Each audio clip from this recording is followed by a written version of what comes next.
Hola, ¿qué tal, mis queridísimos rebeldes y locos? La chata también los está saludando. ¿Qué pedo? Y el chato también. Bienvenidos a este nuevo episodio del podcast de Rebeldes y Locos, que miren, yo estoy bien felizotota porque nuevamente tengo aquí a los chicos de Vanguard que nos están acompañando. Rifan, sí rifan, la verdad es que se lucieron en el episodio de Van Gogh. Si no lo han visto, dense una vueltecita, véanlo, la verdad es que quedó bien padre, bien bonito. La Miss ya se cansó de decir groserías, ya dije, ya no va a decir tantas. Dije, ¿por qué si no digo tantas en la vida normal? Creo que en el podcast van a funcionar. Entonces ya me cansé, voy a tratar de no decir, bueno, ya no voy a decir tantas, pero en ese sí, hay mucha. La misa auténtica. La Miss con unas cubas encima. Mis bacacha. 8 bacachos después. ¡No, pinche mangón! Ya casi nos golpea acá. Vayan a verlo, está bien padre, les quedó muy bonito a los chicos de Vanguard. A mi derecha está Jarucita chula hermosa. Hola. Fundadora y miembro de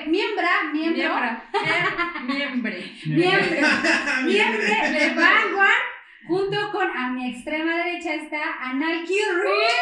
Anal Curry también es fundador y miembro.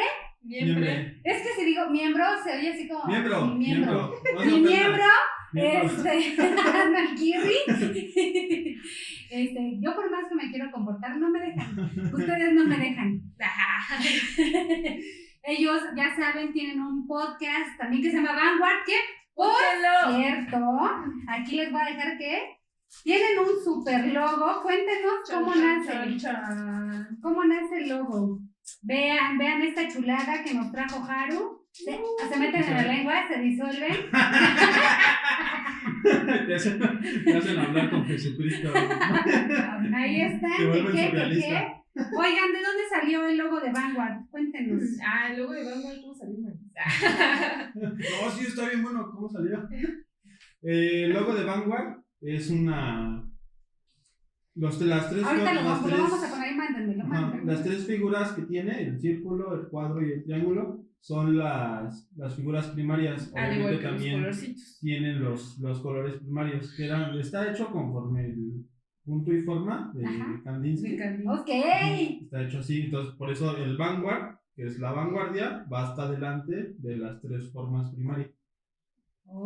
Ya ven, por eso no dejen que cualquier pendejo les haga su logotipo, que hágalo con profesionales porque tiene un contexto bien padre todo lo que se genera en Vanguard. Lean. Pero ahí van a aparecer en aquí abajito las redes sociales para que vayan, lo sigan, toda la información que tienen, ahí está bien bonito. Ahora sí, vamos ya me estoy adelantando y no he dicho, este es el podcast de Rebeldes y Locos, vamos a empezar. ¡Woo!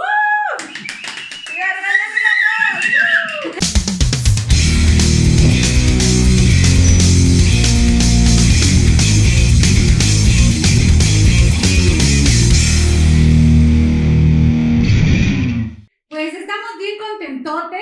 Bueno, la misa está bien contentota porque vamos a hablar, ya lo acostamos aquí porque está como muy altito, pero de esta chulada de mujer que a pesar de que no era mexicana, a pesar de que no era mexicana, creo que se ganó el corazón de muchos mexicanos. Ella es Remedios Varo y les digo que estoy bien contentota porque es de mis artistas favoritas. Pues vamos a estar hablando un poquito de ella. Les voy a ser muy sincera. Ya, aquí, flaqueando un poco, me gusta mucho su arte, me gusta mucho, estudiando un poquito su obra, su vida y todo, pero para ser sincera, no soy experta en toda su historia, ¿no? A grandes rasgos, y aquí ustedes me van a complementar, yo les digo lo que sé y ustedes me van diciendo, ¿va? Sácate la cordera. Y si no, pues ahorita vemos de dónde lo sacamos, pero que tiene la información usted. Pues, realmente, o sea, Remedios Varo es de las pocas artistas que no tienen como no son como tan polémicas. Son más artistas que superestrellas. ¿Sí me explico? Ajá. Porque ella estaba más preocupada por avanzar en su obra artística que realmente ver cómo iba a entrar como en la farándula, como haría más un Dalí. O una Frida Kahlo.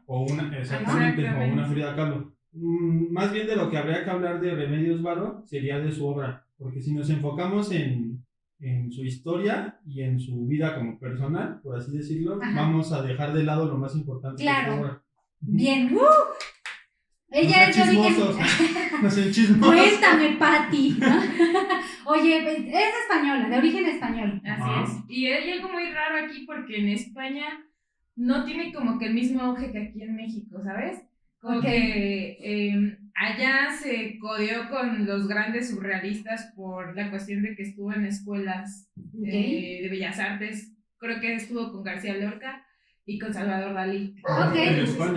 En España, pero su máxima obra la hizo aquí en México y lamentablemente como que sus años de auge no fueron tantos. Hasta después. De hecho, ella fallece en su mayor esplendor de la pintura aquí en México. Tuvo 10 años de producción así súper cañón aquí en México, pero lamentablemente fallece repentino de un ataque cardíaco. A los 54, casi 55 años. No estaba tan grande. Mientras pintaba. ¿En serio? De hecho, hay una obra inconclusa de ella. Su obra, por cada cuadrito, aquí hay un cuadrito. Ahí está. Por cada cuadrito que hay un boceto previo. Ok. O sea que ella primero hacía el dibujo al lápiz y para pasarlo al lienzo lo calcaba y ya ahí empezaba a pulirse. ¿Qué es lo que deberíamos hacer, no? Como diseñadores. Esa es la técnica. Pero nos pasamos por donde queremos de repente el boceto, ¿no? Por acá. No diseñen desde la compu en blanco. Sí, a la antigüita. Con hojitas de cuadrícula. Con reglas. Siempre lo primero hecho a mano es mejor. Y entonces queda nada más el boceto en el que estaba trabajando y ya no se concluye la obra. Pero bueno, sí es muy buen artista. Empieza su carrera artística, de cierta forma empieza desde chica. Porque, es hija de su padre era un libre pensador, pero en ese entonces era ¿qué? ¿1908? Era, bueno, es que nos regresamos un poco. Antes de que se muriera. Antes de que se muriera. Pasaron 54 años de su vida. Antes. Es que como la vida es tan surrealista, pues por eso, ¿no?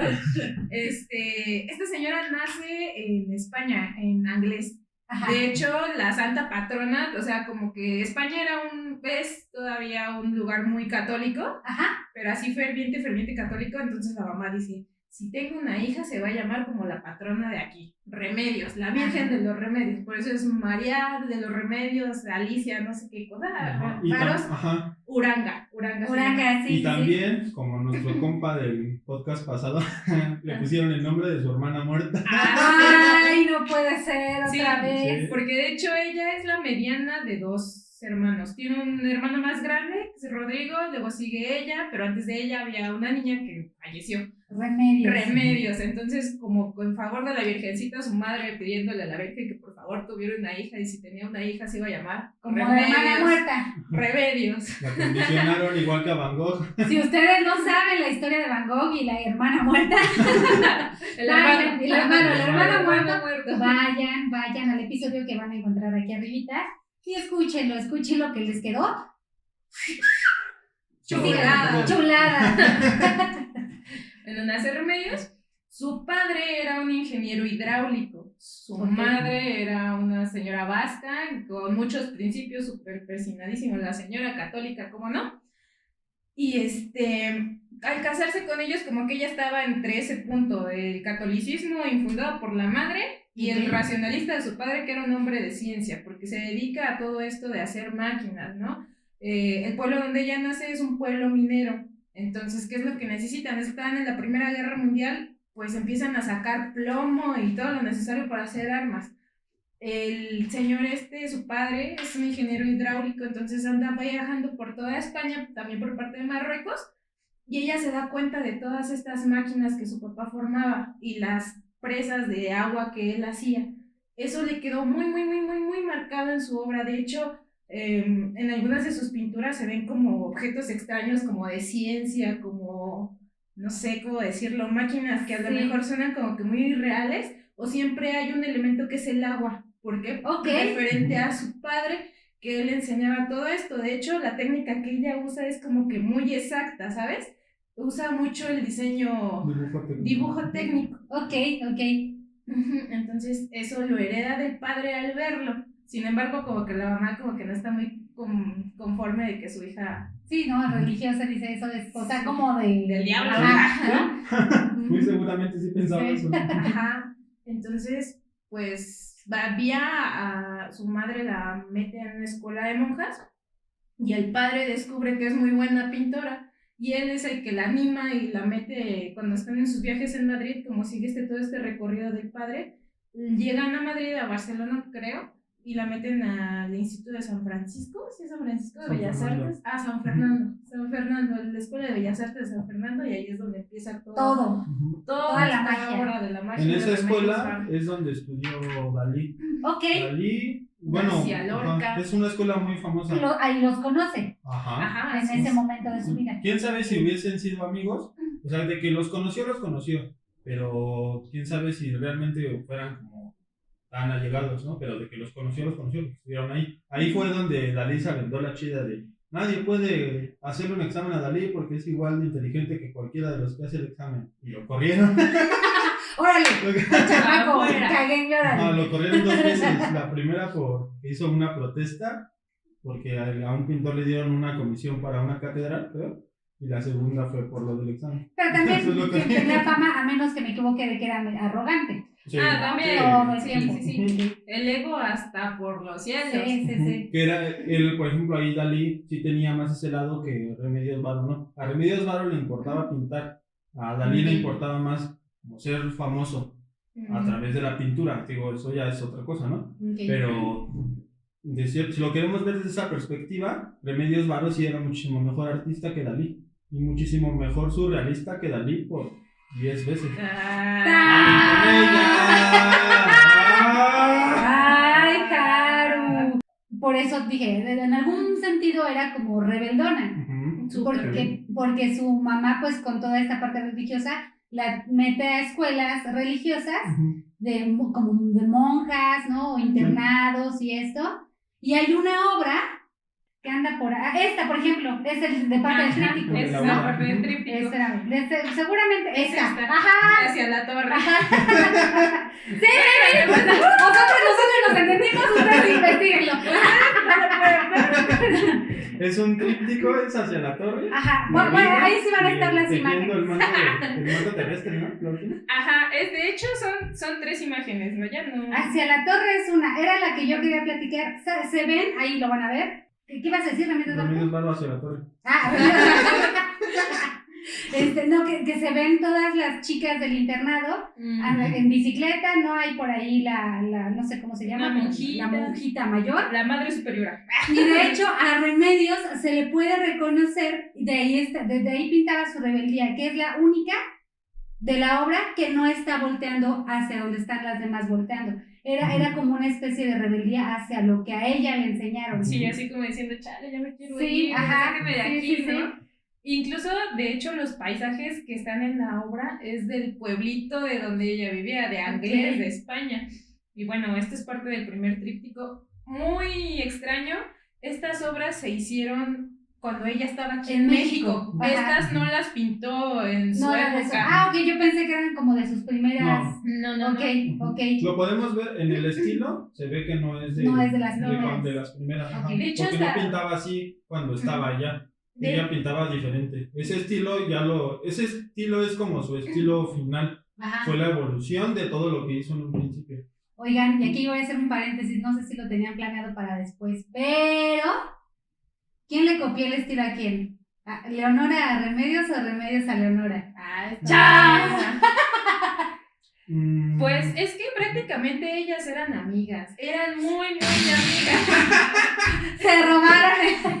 No, en serio, o sea, de entre ellas no hubo como que competencia de a ver quién era la más fregona, ¿no? Incluso hasta Remedios Varo acompañaba a Leonora Carrington a sus ondas de psicoanalista y todo esto del psicólogo. Ajá. Pero yo quiero suponer que en algún momento ellas dos se pusieron a intercambiar técnicas. Y es por eso que hay muchas similitudes. Ok, no te la compro, pero bueno. A ver, es que no es tanto así. Bueno, yo siento que no es tanto así. Porque, por ejemplo, aquí pasa, cuando haces arte, suponiendo que hay una forma correcta de hacer arte, pero un artista siempre, casi nunca tiene ideas puras. Ajá. ¿Sí me explico? Casi siempre se va tomando de todas las cosas que vas viendo. Referencias. Ajá, de todas las referencias de los artistas con los que convives, del contexto en el que naciste, de cómo te educaron tus papás, bla, bla, bla, bla, bla. Y de ahí se va formando tu estilo artístico, de cierta forma. Okay. Remedios Varo y Leonora Carrington sí pintan parecido, pero no pintan tan igual. No, pero sí es. Pero sí, o sea, sí pintan las ves parecido. y dices, no, como que. Es que lo que pasa, yo pienso que en Remedios Varo es como que más autorretrato, ¿sabes? Como que la mayoría de las personitas que están en sus obras tienen rasgos de ella, en especial los personajes principales. Sí. Son como que más afeminados o tienen rasgos como de los ojos, la cara o el cabello que son de ella. Incluso hay algo muy bonito que me gusta, que en sus primeras obras ella no firmaba como Remedios Varo. Ella firmaba con su último apellido, que era Uranga. Ajá. O ponía R. Varo o Varo. Ok. Y cuando llega aquí a México huyendo de todas estas guerras que ahorita vamos a hablar,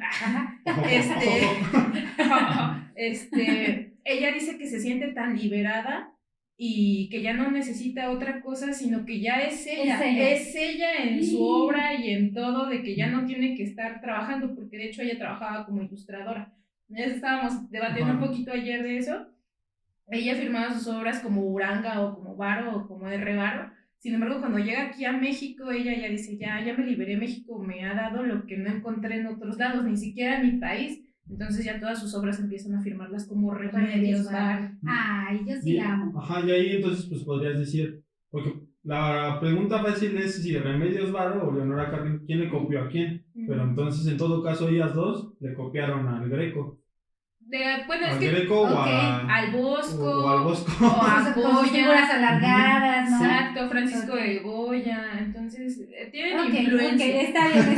Las perdono a las dos porque las dos me gustan. Pero he de confesar que primero conocí a Remedios Varo y ya después por Remedios conocí a Si nos ponemos como a comparar, yo sí pienso que es mejor Remedios Varo que Leonora Carrington.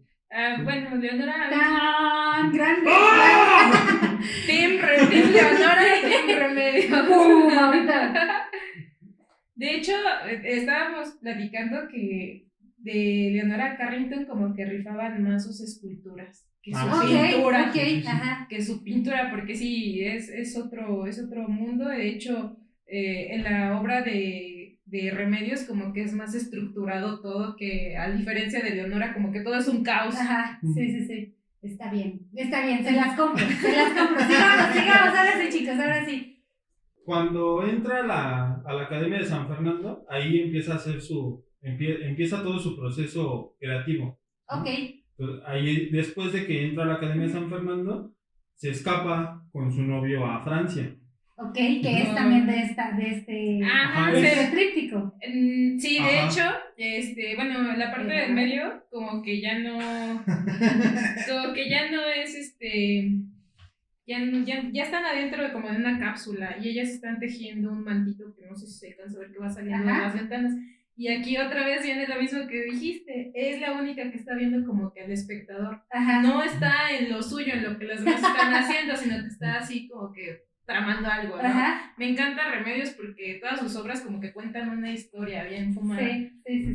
Y ahora sí, que se escapa con el novio. Se escapa con el hermoso Gerardo Lizárraga. Ahí está. Esta es La Huida, que La forma Huida. parte de Lo vamos a poner del tríptico. Prometo. ¿Qué ibas a decir de La Huida? Se van a París, porque en ese entonces París era el centro del movimiento artístico. Hay que también recordar que Leonora y Remedios Vara se desenvuelven en el contexto entre guerras, post y entre guerras. Entonces a ellas les tocó, en este caso a Remedios Vara le tocó el vivir toda esa onda de la guerra. Y por eso se vio muy influenciada por el surrealismo. Porque el surrealismo en sí surge como una alternativa de la realidad de la guerra que estaban viviendo todos en ese momento. Entonces, de cierta forma, el surrealismo era una herramienta para liberar al pueblo también. No nada más era una pachequez de no, que voy a pintar mis sueños o algo así. No, era una herramienta para liberar al hombre de la opresión que tenía la sociedad en ese momento. Era más, todavía como más social, por eso empezó con la literatura, era poesía, pintura, ¿no? Todo eso. Entonces, ellos se ven envueltos en toda esa onda surrealista y empiezan a hacer esa búsqueda del surrealismo. Lo bueno que tiene el surrealismo es que no te lleva por un determinado punto. No tienes que pintar nada más de cierta forma o con ciertos temas, como podría ser el neoclásico, por así decirlo, que es pura cosa tradicional y retomar la cultura clásica y todo eso. Ellos están en España, ¿sabes? Entonces todavía sigue siendo muy de la vieja escuela, por así decirlo. Todavía usaban como que técnicas del Renacimiento, del Gótico, eran muy estrictos en sacar proporciones. Sí, mientras en Alemania ya estaban rodando, bueno, la cabecita ya estaba en otro rollo, ¿no? En París, ¿no? Entonces empieza el boom de las vanguardias de que ya quieren salirse de la clase del arte normal, ¿no? Ya quieren ahogar más, que diciendo que ya no es tanto la técnica, sino que eso en sí, ¿qué es el arte si lo sientes?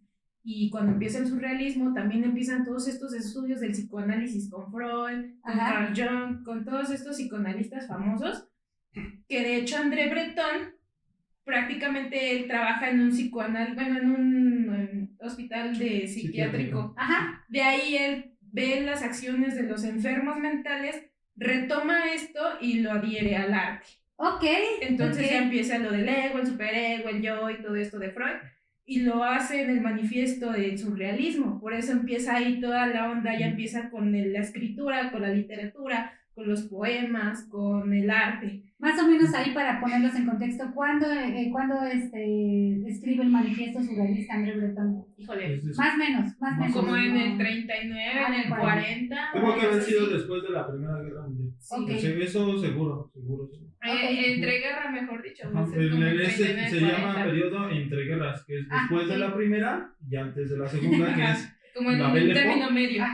Cuando fue la Belle Époque, ahí es cuando lo escribió. A lo mejor entre el 19 y el... Como los 20, algo así. ¿No? Sí. Y esto es lo que le llama mucho a Leonora, tanto se sentía oprimida porque su madre o sus padres la tenían, bueno, más su mamá, como que la quería llevar por el camino de la religión. Ella quería ver más allá de los artistas, que es lo que estaba sonando en ese entonces. Ya no quería academia, ya no quería religión. Le dice a su esposo, vámonos a París, porque el esposo ya estaba allá en París. O sea, su esposo, él ya viajaba ahí con su papá porque le gustaba mucho la ópera al papá de Lizarra. Entonces, en la época de que era la ópera allá en Francia, se iba con su hijo. Y dice, pues es que yo ya vi muchas cosas, te las quiero enseñar, pues vámonos. ¿Y cómo nos vamos? Pues hay que casarnos primero para irnos todo bien. Se casan. Sí, no me puedes decir que mi mamá era casada porque si no... Exacto, pues es que sigue lo mismo de la religión, ¿no? Sí. Se casan y se van a París. Y ahí ya conocen todos los surrealistas. Lo que hace la moda. Y bueno, y todavía, antes de que ellos se fueran, hacen una exposición que es de los surrealistas de España. Cuando se van a Francia, ya se meten más con un grupo de surrealistas que se llaman, ¿qué? Los antilogísticos. Que es un grupo, que ahorita, miren, aquí traigo mi acordeón. Sí, es un grupo que están en contra de la lógica y la razón. Que son los surrealistas. Ahí estaban García Lorca, Salvador Dalí, y ya se empiezan a codear, ¿no? Pero para esto regresan otra vez a España porque el esposo de ella es un ilustrador, es un cartelista. Lizárraga. Se regresan a España y ella empieza a trabajar en cosas de publicidad, igual que él, pero aquí la cosa es que él se tiene que quedar en España porque lo utilizan en la guerra civil española, como un cartógrafo. Se queda él, ella nunca se separan, esa es la verdad, nunca se divorciaron ni nada, y nada más se va y conoce a Benjamín Peret.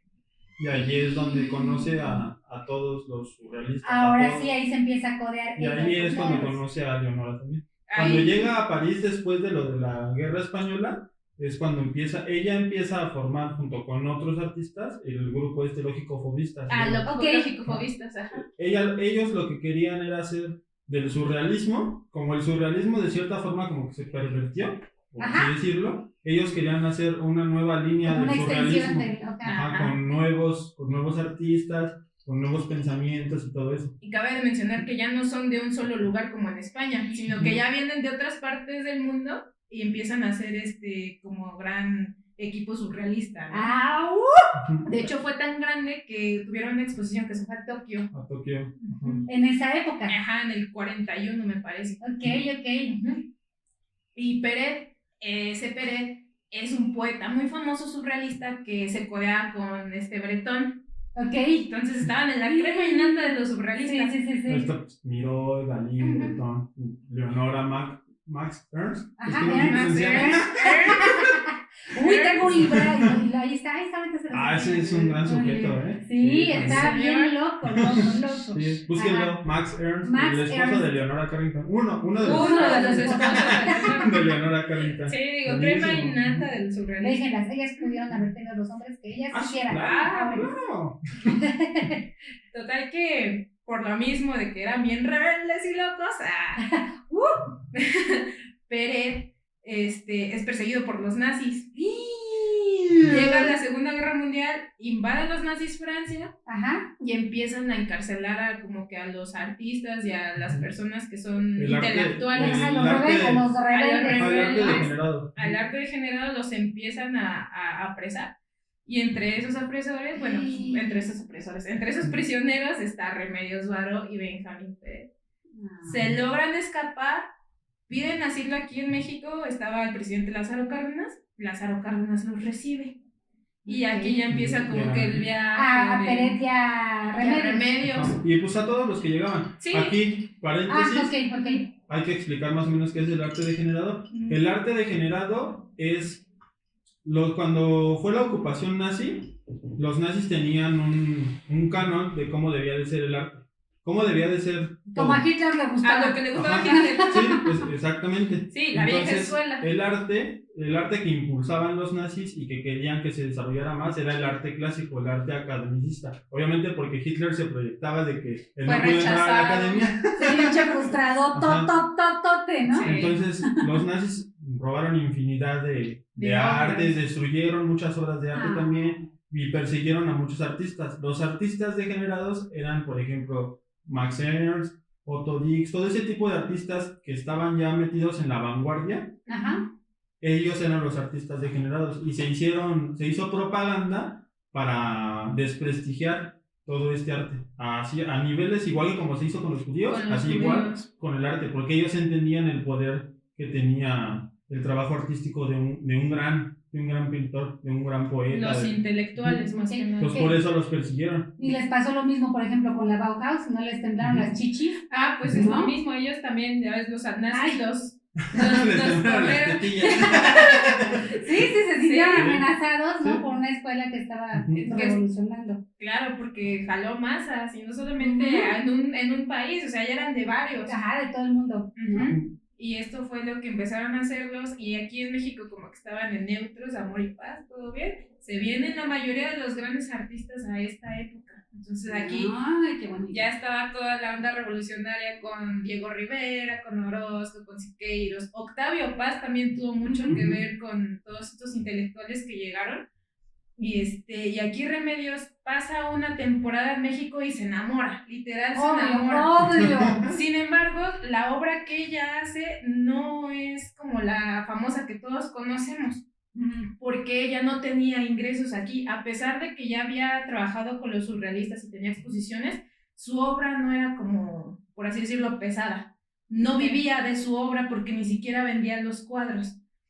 Y su novio, Peret, tampoco era muy reconocido aquí en México, entonces no tenían ingresos ninguno de los dos. Changos. Tuvo que empezar a hacerse su nombre. Sí, tuvo que empezar a hacer chambitas porque ni siquiera trabajaba como pintor, pues. Okay. Seguía en contacto con Lizárraga. Cabe mencionar que Lizárraga fue como que el hombre más importante de su vida. Por encima de Peret. Por encima de todos. Porque ¡Tómala! No, de todos no. Sí. El último no. No, porque Grue, bueno, eso es ahorita bien. Bueno, es que Ahorita. de cierta forma él es más importante que Lizárraga. Bueno, en cuestión de obra. Pero, por ejemplo, como él estaba trabajando, si recordamos que dije, ella estaba trabajando en una cosa de publicidad, ella hacía cartelitos publicitarios. De hecho, tiempo después, termina la guerra de los nazis, acaba la Segunda Guerra Mundial y Peret le dijo, ¿sabes qué? Yo me quiero regresar a Francia. Y Remedios, pues vete tú solito, yo aquí me quedo, yo ya no me voy de México para nada. Se queda aquí en México. Se queda aquí en México y con los contactos que tiene de los intelectuales, ella se logra juntar con un señor que no me acuerdo el nombre, que fue muy importante también para ella, y se va a Venezuela. En Venezuela trabaja haciendo ilustraciones para una farmacéutica, para la farmacéutica Bayer. Ok. Empieza a hacer carteles publicitarios y de eso vive. Son muy buenos carteles. Son muy buenos carteles. La campaña consistía en que Leonora hacía carteles publicitarios de enfermedades para las que Bayer tenía remedios. Hacía los carteles publicitarios para enfermedades para las que Bayer tenía medicina. Entonces hace el cartel para el paludismo, para los dolores reumáticos, todo ese tipo de cosas. Y se va en Venezuela, está un tiempo apoyando en la investigación de los insectos. No me acuerdo cómo se llama eso. Tiene un nombre en específico como paleontología, pero de los insectos. Insectaria. Insectaria. Se hacía su bestiario de insectos y algo muy curioso porque a ella le daban pavor los insectos, no los toleraba por nada del mundo y decía que entre ella más los pintara como que iba perdiendo.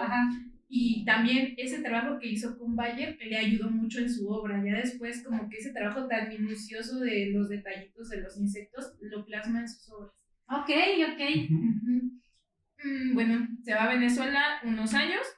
La sufre en Venezuela. La sufre también. Dice que ya no quería estar ahí, porque hace mucho calor. Ya no quiero estar aquí. Es que como México, Exacto.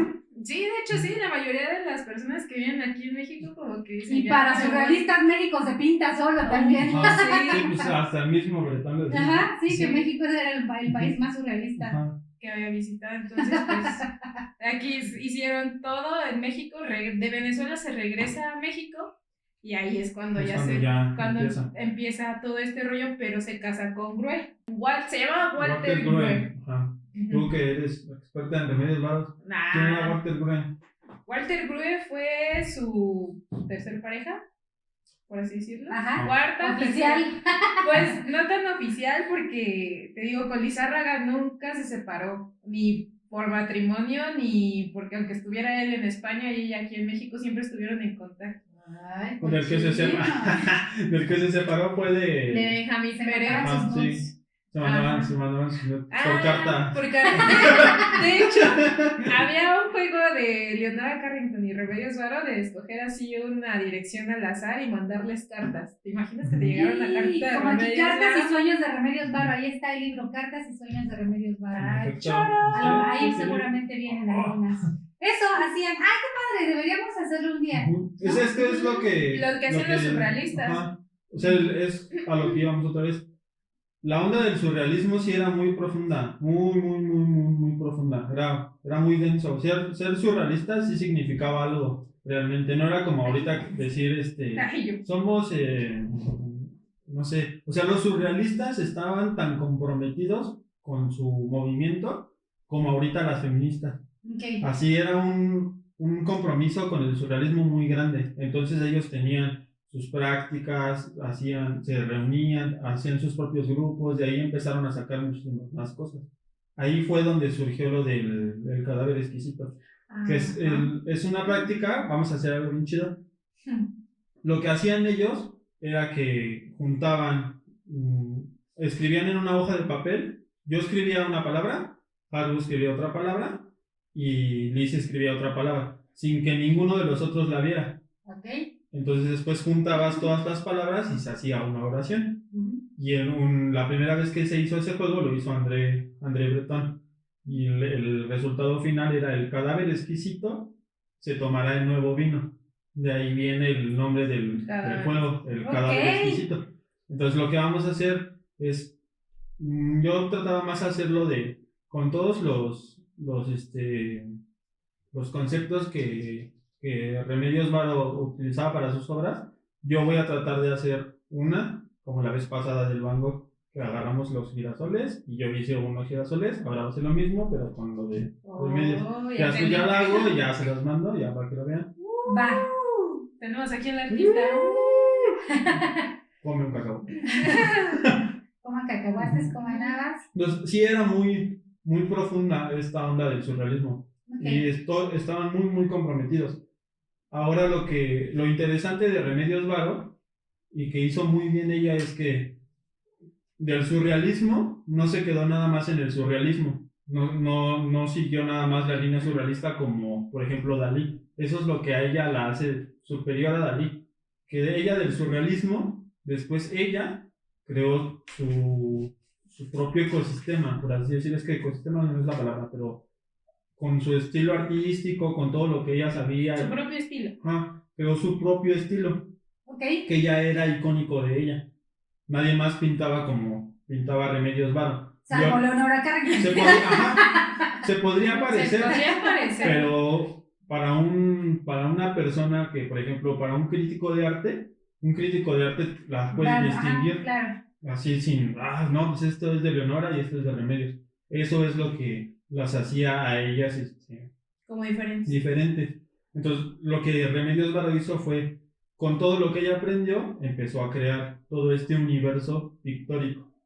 Y eso es lo que más se debería de rescatar de Remedios Varo. Todos los personajes, todas las escenas en donde están estos personajes, los contextos, todo el simbolismo, porque su arte de Remedios Varo es muy simbolista. Casi todo lo de, por ejemplo, en esta pintura de la creación de las aves, que está esta mujer búho, que podríamos decir, ¿es una mujer búho o es una mujer que está vestida de búho? ¿No? O hasta inclusive podría ser como un autorretrato de ella, ¿no? Pero todo lo que está en esa pintura tiene un simbolismo. Está el prisma de la luz, cómo pasa la luz, se divide y todo lo que nosotros vemos es luz.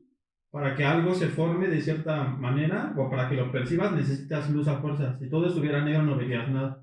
No irías ahí dándote tope. Y ahí viene como la analogía de que cuando pasa la luz en el triangulito, en el prisma, las aves van dando vueltas, van dando vida. Exacto. Igual está aquí en una paletita, tienen como, volvemos a lo mismo de las cosas científicas, tiene aquí como una cosita que está distribuyendo los 3 colores primarios, el rojo, el azul y el amarillo, y los colores vienen como del universo, o una cosa así de afuera, y ahí es donde yo empiezo a formarlos. Que todo esto, Remedios Varo toma todo esto de toda la onda que traían ellos de la alquimia y de todas esas cosas. Que también el tarot. Son cosas muy profundas. Lo malo de todas estas prácticas que se pensaban antes, porque la alquimia es una... Pero realmente, o sea, todos los surrealistas o nada más Remedios, porque... algunos. Eso es lo que la hace diferente. Y lo porque que Magritte la hace no hacía... No, pero Magritte tiene como otros conceptos diferentes. Surrealista. Miro también se considera surrealista, pero no. Va. Entonces, toda esta onda de la alquimia, por ejemplo, la alquimia era como una protociencia, la cual quería convertir las cosas en oro. ¿Cómo encontrar esa fórmula para hacer los metales que fueran oro? Y ahí viene igual todo de la piedra filosofal, viene cómo encontrar la que se fumaba Harry Potter. La piedra filosofal. El crico filosofal. De hecho, fue gracias a la alquimia que se pudo, es como que el padre de la química, porque gracias a todo eso se pudieron conocer los elementos químicos, también los estados de la materia, la evaporación, todo de líquido, gaseoso y todo eso. Y no era que... No sé por qué tengo una alarma a esta hora. Para volverte un alquimista, no cualquier persona podía ser un alquimista. Isaac Newton era alquimista. Ok. Para que veas de qué grado tenías que ser. Un alquimista tenía que buscar una de las virtudes de un alquimista era el conocimiento. No nada más era el hecho de convertir cualquier metal en oro. No, era todavía muchísimo más profundo. Había que juntar la mayoría de las ciencias, o de lo que en ese entonces se pensaba que eran ciencias. Matemáticas, física, química, astrología. El esoterismo, la astrología, todo ese tipo de cosas, que eso es lo que le da como desprestigio a la alquimia, ¿no? Okay. Que hay una onda como muy de misticismo dentro de la alquimia, para poder juntar este misticismo con la ciencia y crear una cosa nueva a partir de ahí. Sí, como que las piedras tienen energía. Es lo mismo que pasa con nosotros. Lo que hace de la alquimia es que dicen del plomo al oro. O sea, cómo convertir el plomo en oro. Y eso, más que nada, algo que fuera físico, es como que más una, no sé, como trabajarlo tú, ¿sabes? Ellos lo que retomaban era eso, esa transformación que ellos querían hacer del plomo al oro, tenían que trabajarlo en uno mismo. Okay. Entonces, si nos damos cuenta, la alquimia va casi al menos como en uno de los conceptos, va casi de la mano con el surrealismo. Porque el surrealismo lo que quiere es como tener un despertar espiritual de la conciencia. No nada más es estarte pachequeando y ya ve que voy a pintar como lo hacía Dalí, como nada más estarte proyectando y ver qué vas a pintar, ¿no? Entonces era estar en la constante evolución de la conciencia, porque lo surrealista está sobre la realidad, no bajo de la realidad. Está sobre, es lo que hay sobre la realidad que nos estamos viendo. Si no sería surrealista. Ajá. Entonces, todo eso del surrealismo y de lo que estos artistas salieron, viene de ahí. Por eso tienen tanta esta onda como de la fantasía y de todo eso. De los sueños, más de los sueños. Y ahí es donde entra el psicoanálisis. Del estado inconsciente de las personas, tus deseos reprimidos, como que todos esos traumas, más que ya no se basaban en tanto lo que estaban viendo, ¿sabes? Sino que ya era más retrospectivo, introspectivo, lo que ellos querían expresar, lo que ellos realmente eran. Pero pues es que es un viaje muy difícil, o sea, el tú plasmar en palabras o en una obra lo que estás sintiendo ni siquiera es fácil, no es nada fácil. Por ejemplo, esta obra de Mujer saliendo del psicoanalista, esa es una de las más famosas y es muy buena, al contrario de lo que luego pasa, que cierta pintura se hace muy famosa pero no es tan buena. Esta sí es muy buena, y en esa pintura vienen todos estos simbolismos del psicoanálisis, ¿no? Viene Freud, Jung y no me acuerdo cómo se llama el otro, Alfred Adler, algo así. De hecho, pues es que es la mujer, ¿no? La mujer está iluminada. Y a los pies de la mujer hay un circulito. En la parte de atrás se ve que hay como los consultorios, por así decirlo, y hay una placa que dice doctor y viene como las iniciales de Freud, de Jung, y del otro. Es que tiene nombres extraños, búsquenlo. Véanla. La voy a poner aquí porque pues todavía les va a Sí, y es una obra muy buena, muy buena, y está llena, igual como la mayoría de sus obras, de mucho simbolismo. Y a simple vista, si la ves, tú puedes pensar que nada más se trata de esta onda de que está saliendo del psicoanalista. Pero ni siquiera sabes de dónde sale porque está parada ella. Está sosteniendo una cabecita y una canastita con varios objetos medio raros ahí. Sí, pero hay interpretaciones, hay infinitas, y incluso en este tema en específico de este tipo de artistas que son como más místicos, no es como tan conveniente darle una interpretación, porque puede tener miles de interpretaciones. Yo lo puedo interpretar de una manera, tú lo puedes interpretar de una manera, Jaro lo puede interpretar de una manera, la bandita que lo está viendo lo puede interpretar de otra manera. Eso es como se debería de de apreciar una obra surrealista, sobre todo una obra surrealista, o que tenga como este contexto, porque esa del... No te proyectes, no te proyectes. Porque yo cuando era niño... Sí, es que prácticamente es eso, ¿a qué te remonta lo que estás viendo? Sí. ¿No? Lo estás asociando con vivencias o con experiencias. Y esto era lo que manejaban los surrealistas. Sin embargo, Remedios Varo tenía como que la costumbre de escribir lo que quería hacer en sus obras. Por eso se tiene como que exactamente lo que quiere significar esa pintura. Porque ya lo escribía, se mandaba cartas con sus colegas o con sus familiares y, oye, estoy haciendo esta pintura, y va así, va asado, y bla, bla, bla. Por eso se tiene como que el contexto. Bien. Sí, esa del Mujer saliendo del psicoanalista es un show, es todo un show. Estuvo, no sé si siga está en el arte moderno, ¿no? En el arte moderno. Sí, vayan a verla, está bien chida. El único museo en México que tiene acervo de Remedios Varo. Ajá, sí, está muy buena. Ahí está.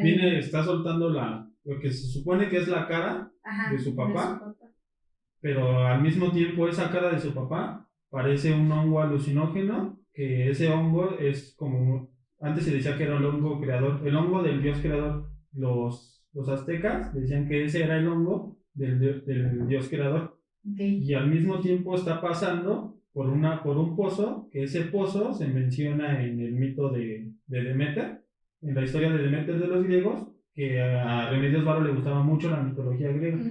Y que tiene varios cuadros con esa temática. Con referencias. Y viene con la máscara, está tapada, está muy padre. Y si ves esa obra en específico, puedes estudiar muchas de las otras, o al menos ahí es como uno de la cúspide de su producción.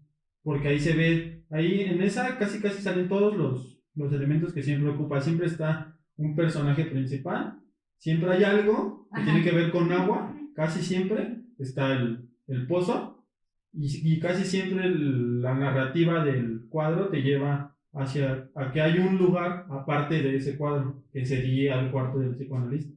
Es todo un show, está muy padre, veanla, y la composición, todo el color. Sí, regresamos a sus inicios, ahora sí. ¿Cuándo nació? Cuando nació.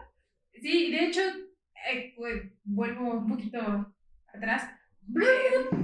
Decíamos que ella no firmaba sus obras como Remedios Varo, sino ponía su apellido, su segundo apellido, Uranga, o solamente Varo.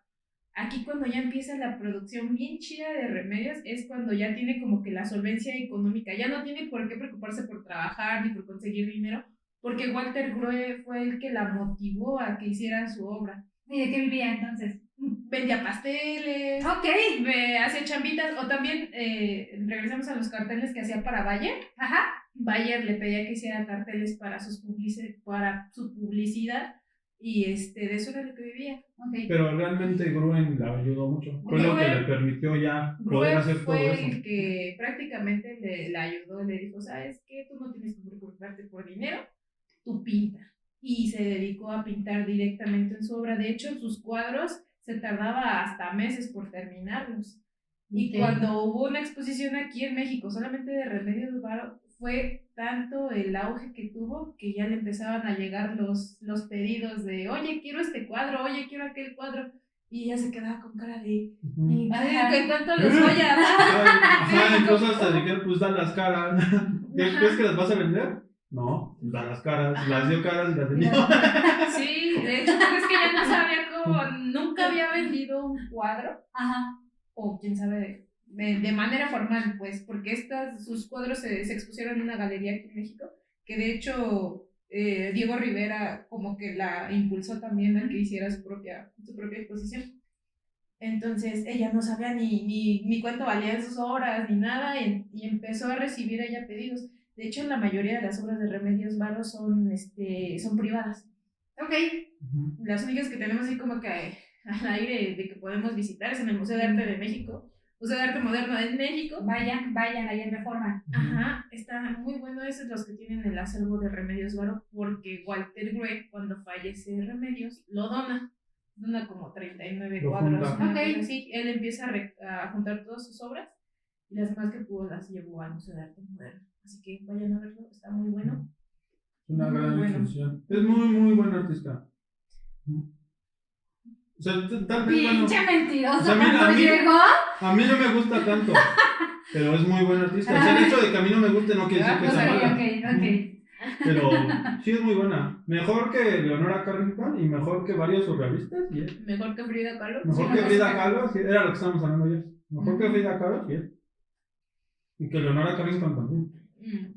Así, bueno, a mi percepción es mejor. Incluso hasta para mí es mejor que Dalí. Porque es que era lo que estábamos hablando ayer. Dalí es demasiado egocéntrico. No, aparte, o sea, vamos a irnos nada más a la onda de cómo pintamos. Dalí es demasiado gráfico con lo que pone. Okay. O sea, me refiero a que Dalí te pone un elefante volando y es un elefante volando, ¿no? No tiene como... Pero sí tiene simbología. Ajá, pero es clara. La simbología de Dalí es clara. Si la estudias... Bueno, si tú lo has dicho, si lo estudias, pero no es tan... ¿No es tan evidente? No es tan evidente. Es como... Pero no es como que le puedas sacar 3 significados a una obra de Dalí. ¿Sí me explico? Y a una de Remedios Varo sí. Yo digo que es lo mismo, cada quien tiene su estilo, porque también Dalí se marcaba mucho en las cosas de Freud, en el psicoanálisis, y también le gustaba también muchas las cosas químicas y físicas. Pero... ¿Saben qué siento que es más justo lo que transmiten? Se va a escuchar bien Pacheco y de verdad esto es té común y corriente, no es nada. No le crean. Pero es más el reflejo de su personalidad lo que atrae. Exacto. ¿No? Sí. Pues es que es lo que te digo. Dalí quería ser una superestrella y él mismo lo dijo. Yo quiero ser famoso y tener un chingo de dinero. Y entonces en sus cuadros se veía, o sea, que como pues que quería llamar la atención. Porque es el ego. A fuerza. O sea, su ego era ¿no? lo que quería alimentar. Ella era como muy transparente. Todo lo de Dalí habla de Dalí, nada más. Ajá. Y lo de Remedios Varo habla de un chingo de cosas. Ajá. De su casa, hasta su abuelita. Sí, porque hasta la abuelita. Bueno, no sé si en todas las obras de Remedios Varo hay hilos. Ajá. O madejas. Sí, entonces, eso lo asociaba mucho con su abuelita, que ella siempre se dedicaba a tejer y a tejer y a tejer. Dentro de la canasta de la mujer saliendo del psicoanálisis hay estambritos y hay un relojito. Ajá, como que son puras cosas personales que afectaron tanto en su vida amorosa como en su vida laboral. Y está muy, muy... Yo creo que igual por eso le gustaba tanto el psicoanálisis, porque a lo mejor se dio cuenta de eso. Se proyectó. Sí, a lo mejor se dio cuenta de que se había proyectado. Y fue la única manera en que se liberó, porque ya no tenía ni preocuparse ni por guerra. Cuando llega aquí a México, ya llega en un momento de estabilidad, que ya no se preocupa ni por la guerra, ni por el dinero, porque ya estaba solvente todo. Dejó a toda su familia allá. Pero tenía contacto con ellos. Por cartitas. O sea, tenía 2 hermanos, el papá y la mamá, que pues la verdad no sé qué habrá pasado con ellos. De hecho, también con su primer esposo, con Lizárraga, ella educa a sus hijos. Ok. Sí, educa a sus hijos y de hecho uno de los hijos de Lizárraga también se dedica a dar difusión a la obra de Remedios Varo. Ok. De hecho le decían tía. La tía Varo. La tía Varo. Sí, y les enseñaba a pintar y nunca perdió contacto con Lizárraga, que de hecho hasta sus hijos la conocían y convivían con ella, les enseñaba a pintar y todo. Ok. Y, o sea, no sé si ella tuvo hijos. ¿Tuvo hijos ella? No, creo que no. Creo que no. No. Creo que no. Pero ellos sí dicen que tuvieron un gran cariño. De hecho, el hijo es un niño y una niña. El hijo es el que se dedica más a dar como que a promover estas cosas de remedios en la actualidad. Sí. Y lamentablemente ella pues se fue en un momento bien inesperado, ¿no? Bueno, ¿quién va a esperar a la muerte, no? Pero sí, cuando te prepara una enfermedad que dices, bueno, ok. No, sí, pero pues ella iba a cumplir 55 años. Muere en octubre, ella cumple años en diciembre. Muere a los 55 años de un paro cardíaco. Su obra aquí en México, que es la que todos conocemos, la más famosa, nada más creo que tuvo como 10 añitos de producción, entonces no fue mucho y murió estando en lo más alto de su no le pasó como a otros que murió pobre y así. O sea, no, ella no. ya era reconocida. Ajá. Sí, era reconocida, pero como que apenas iba a volverse millonaria. Tan querida era aquí en México. Ese Lizárraga, mira, se vio vivo porque es el millonario ahora. Millonetas. Tan querida que era aquí en México que a los chavorrucos, bueno, no tan chavorrucos estamos, pero en los libros de la SEP. En los libros de la SEP. Pues seguramente tú te acuerdas, Liz, ¿no? No, porque nos tocó a nosotros. Yo no me acuerdo. Sí, en los libros de la SEP Hay hay una una obra de Remedios Varo. ¿En qué grado? ¿En qué grado y de qué materia? 5º grado de geografía. ¡Vámonos! Yo lo vi. También le gustaban mucho los gatos. Sí. Sí, las dos. Si les gustan los gatos, vean pinturas de Remedios Varo, le gustaban mucho los gatos. Sí, Yo creo que, bueno, no es lo único, pero es mi artista favorita. ¿Por qué? Porque chisme. No sé, o sea, como que gracias a ella me empezó a llamar la atención el arte. O sea, antes de ella, pues sí veía obras, pero no las apreciaba tanto. Okay. La conozco, es más, me acuerdo perfecto que la primera obra de Remedios Varo que vi fue la de Mujer saliendo del psicoanalista. Y entonces la vi, me gustó, me atrapó mucho la cara. El rostro se me hizo muy, muy expresivo. Muy mágico. No, algo tenía que decía, quiero saber. Eso es lo que te digo. Muy Ajá. bien. Como que ahí está la ahí. parte, ¿no? Entonces ya empecé, me enganché, empecé a buscar como la historia o la explicación de esa obra. Dije, qué padre. Y entonces empecé a ver otras y otras y otras. Y después di con el surrealismo, ¿no? Yo estaba como en la prepa más o menos cuando empecé a tener como esta relación. Antes de la prepa el arte no era, bueno, lo gráfico no era como algo que me llamara la atención hasta ahí. Y creo que es por eso mi favorita, porque gracias a ella me empezó a gustar mucho el arte. Sí, y de todos hecho, tenemos como y de hecho yo creo que gracias a ella también pude yo buscar mi propia vocación. Exacto, la vocación, porque yo antes de eso no tenía ni idea de qué quería hacer de mi vida, ¿no? Entonces como que le tengo mucho cariño por esa parte, ¿no? Y entonces ya la parte mística me atrapó muchísimo, no nada más con la de Mujer saliendo del psicoanalista, con la de la creación de las aves también, que es de mis favoritas, y también de las más conocidas. La de Papilla Cósmica. La de Papilla Cósmica también, ¿no? Entonces ya después me mandaron al museo y ya vi las obras. Y creo que ya después vi que le gustaban los gatos. Tiene ¿cómo se llama? El paraíso de los gatos. El reino son de puros gatos. Sí, puros gatos. Ya después mi papá o mi mamá, alguno de ellos me regaló este libro de cartas, sueños y otros textos. Aquí viene la fecha porque lo leí. Lo leí cuando me fui, qué vergüenza que yo guardé boletito. Un boleto cuando me fui a Puerto Vallarta en camión a las 9 de la noche en el 2003. En el 2003 yo iba leyendo este libro. Ya tiene sus ayeres. Tiene la parte de Liz en Remedios.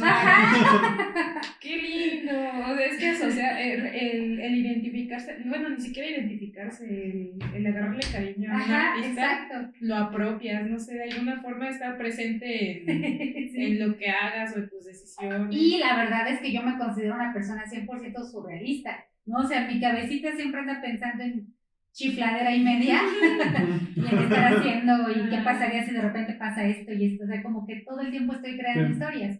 Entonces, por eso me gusta. Y creo que a lo mejor ese amor que le tengo no es porque no sea buena su técnica, ¿no? No, sí, pero ese amor que le tengo va más allá de admirar la técnica nada más. Es que te gusta genuinamente todo lo que representa. Exacto. No nada más como la técnica ni se ve bonito. Exacto. O qué tan chingona era para la pintura, ¿no? Exacto. Y es algo que realmente nunca me pasó con ningún otro artista, ¿no? Ya a partir de ella ya conocía chorros más. ¿No? Aparte de Remedios Varo, ¿qué algún otro te gusta? pues ya me gustan como más clasicones, Miguel Ángel, pero ahí, por ejemplo, más la historia de de cuando pintó la capilla, ¿no? No, ese sí está. Sí, es otro rebelde y loco del que se merece también. Sí. Ese sí es el. Nunca va a haber nadie mejor. Igualado. Ni igualado. No es... Y es más, la verdad, a mí. Bueno, para mí. Reconozco que. Sí, ya lo encontré, perdón. ya acabó. No me acuerdo. ¿No? No. Sí, ya me acuerdo de la obra, pero no la relaciono. Era de geografía. Sí, geografía, no la relaciono. A ver si se alcanza. Ahí la ponemos, miren. Es no, a lo mejor. No se ve, pero búsquenlo. Ahí tiene el nombre. Se llama Fenómeno de Ingravedad. Sí. Ok, sí, ahí sí. está. Búsquenlo. Sí, perdón. No, lo ponemos ahí, ya se me olvidó que sabe. Reconozco. No, reconozco que Da Vinci tenía lo suyito, pero para mí, Miguel Ángel es otro rollo. No, este es un Máster. Sí, o sea. Él inventó el arte conceptual. Sí, antes de que siquiera el arte conceptual fuera una chaqueta mental de alguien, él lo inventó. Sí. Me gusta, ¿quién más me gusta? Me gustan las vanguardias, pero igual por todo el contexto que habían tenido, ¿no? Me gusta la Belle Époque, me gusta más, me llama mucho la atención como la parte en donde se empieza a desprender el arte hacia el diseño, como ya darle una función. Ajá, en las vanguardias. Ajá, a eso me gusta mucho. La Bauhaus. Ajá, La con la Bauhaus, ¿no? Con Lucien Bernard. ¿Cómo se llaman los que Antes, te gustan a con ti? Lautrec. ¿Constructivismo? El constructivismo ruso. Y de ahí parte todo. Sí, ¿no? de ahí parte porque todo ya de empieza a Bauhaus. ser el arte como ya cosa del pueblo para que se expusiera como más. Rodchenko y todo eso, Rodchenko, ¿no? el padre del cartel, en Rusia, está. Entonces sí, esa parte me gusta mucho también. ¿Y a ti? ¿A mí? Ajá. A mí el que más me gusta es Miguel Ángel. De todos, el primero, así. Sí. El que le has dedicado algunas. Varias. Me he dedicado varias con el Jeremías. Sí, es que, no sé, o sea, la onda de Miguel Ángel es que, o sea, él pudo llevar el arte como al máximo punto donde puede llegar. O sea, para hacer algo más grande que Miguel Ángel, tendrías que hacer algo como Love, Sex and Robots. Pintar un planeta. Tal vez cuando un güey pinte un planeta, a lo mejor podemos decir que de cierta forma él sería mejor que Miguel Ángel, pero ni así sería mejor que Miguel Ángel porque Miguel Ángel fue primero. Si no existiera, si Miguel Ángel no hubiera hecho todo lo que hizo, no hubiéramos nosotros podido llegar hasta acá. Okay. Ni el impresionismo hubiera existido, ni Da Vinci hubiera evolucionado tanto porque no hubiera tenido un rival con el cual enfrentarse y seguir haciendo cosas nuevas. Miguel Ángel era demasiado grande. Aparte todo lo que hacía Miguel Ángel era pues perfecto. Todo. Entonces, lo que generalmente se busca cuando haces un dibujo o algo así es que te quede perfecto para tu perspectiva. Pero todo el arte que hizo Miguel Ángel es perfecto en todas las perspectivas en las que las veas. Por eso es que Miguel Ángel me parece el mejor artista de todos los que han existido y que existirán. Yo no creo que exista uno mejor. De hecho hay una, no sé, tú a lo mejor te la sabes mejor que yo, una anécdota, y creo que es con la Piedad, en donde hace la escultura, se la presenta a los, ya sabes, no sé a quién Hijos, para quién Hijos la estaba haciendo, y entonces cuando la ven, la persona le pega. Y tiene como el trancazo en la rodilla, y dices que nada le hace falta respirar. Sí. Pero no fue la Piedad. ¿No fue? ¿Cuál fue? No, sí es la Piedad. No, ¿sí fue la Piedad? Sí, o fue otro porque le dijo que le pidió que hablara. Ajá, algo así. Fue uno, no sé si es lo que te digo, con varias le pasó. Con el David de Miguel Ángel, es que no me acuerdo quién fue el que se lo encarga. Creo que es uno de los Medici. No me acuerdo bien, voy a hablar sin saber. Pero igual le dice que esa parte no está, no creo que es la nariz, que no tiene la proporción que debería de tener. Y sí la tenía, nada más se lo dijo por orgullo de que sabía que le había quedado perfecta. Entonces lo que hizo fue fingir que le pegó con el pincel, cuando no le pegó, con el pincel, cuando no le pegó, y tirar el polvo del mármol. Y dijo, no, ya, ahí está bien. Pero, pues, ese tipo de cosas le pasaban a él y solamente a él le podrían pasar. Es que era tan perfeccionista que yo creo que hasta rebasó sus propias capacidades. No sé, llegó un momento de estar como de buscar la perfección, de encontrar el punto malo y mejorarlo. O sea, no había ningún punto malo en él porque si lo había como que se frustraba. Sí. Incluso era raro porque él, cuando era estudiante, creo que le rompen la nariz. Algo de Pietro, un güey que se llamaba Pietro, algo así, le da un golpe y le desvía la nariz. Entonces él dice que cuando veía su imagen, que le daba coraje, porque él veía que su nariz estaba choca. Que él podía hacer todas las cosas perfectas, pero que su nariz era imperfecta.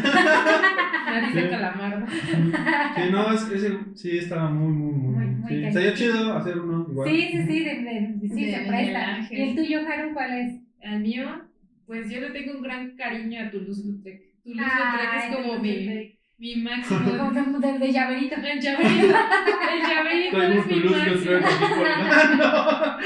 lo traigo, mira, sí, Toulouse-Lautrec es como... A él me pasó algo similar como contigo con Remedios Varo, porque a él conocí, ¿qué eran? Los amantes. Están los dos niños en la cama. Bueno, son dos mujeres que están así como recostaditos. Cuando lo vi, como que dije, ay, está bien bonito. Y vi también sus bocetos del circo, del teatro, y de ya después que supe de las prostitutas. Los colores pasteles que él usaba a mí me encantaban. Me fascinaba cómo hacía sus carteles. Después conocí su vida y ni siquiera sabía que era enano. No sabía ni que era enano ni nada de esa cuestión, sino que lo vi. Es que era tan bueno que era irrelevante si fuera enano. Sí, ya pasó. Era irrelevante y me gustaba. Hasta era como su sello que le caracteriza. Así como para Carlos Muñoz su barba falsa. Su barba falsa y sus zapatos chiquitos. Es como el chaparrismo. Es como los chihuahuas, ¿no? Sí, es que temblaba todo el tiempo, ¿o qué? No, o sea, los chihuahuas tienen un complejo de que como están tan chiquitos se ponen con perros más grandes. Ok. O sea, él, a pesar de su tamaño y de lo que fuera, era un chingoncísimo. Y como dicen, era irrelevante sus características físicas, porque su arte era el que hablaba. Él y el Bosco también me vuela mucho la cabeza. Todos sus trípticos que tiene y la historia. Estaban bien locos. A pesar de que igual no tienen cosas de su biografía, el avance que él tenía o la imaginación que él tenía para hacer esos personajes y cómo asociarlos con la vida real y burlarse de lo que él estaba viviendo también me parece una cosa maravillosa. Aparte. Me parece una cosa maravillosa porque igual hizo una crítica al momento de la época medieval, que en vez de mandarlo a la hoguera o algo, lo alzaron mucho. Ok. No, sí, está muy loco. Toulouse-Lautrec y sí, el Bosco son como que los tuyos. Los míos, son los míos. Nosotros hicimos uno del Bosco. Sí, busquen. Vayan a Vanguard, por aquí van a aparecer. Aquí, acá arriba va a aparecer, así está en YouTube, ¿verdad? Sí. Va a aparecer la liga en para YouTube, que vayan en Facebook y en Instagram. a Vanguard. No sé si puedo poner arriba también. Creo que sí. Ustedes búsquenlo aquí, si no por acá, en algún lado les voy a poner la liga para que vayan a ver a Vanguard MX, donde hablan del Bosco y donde hablan de todo. Y ahora sí, vamos a despedirnos como Dios manda, como Remedios Varo manda. Y entonces, ¿cómo los pueden seguir en redes sociales? Búsquenos estamos en Facebook, en YouTube y en Instagram como Vanguard MX. Nos usamos machín, nada leve. Pero sí, machín. Sigan el podcast de Rebeldes y Locos. Lean, pinten, dibujen, hagan lo que sea, pero hagan arte. El arte es una parte fundamental de la existencia humana. No se les olvide, pónganse chingones. Gracias, camarón, y ahí se ven. Únanse de repente a estos podcasts que tienen contenido de valor. Sin arte no vivimos. Que no les dé miedo. Sin arte, ay, qué bonito. Sin arte no vivimos, man.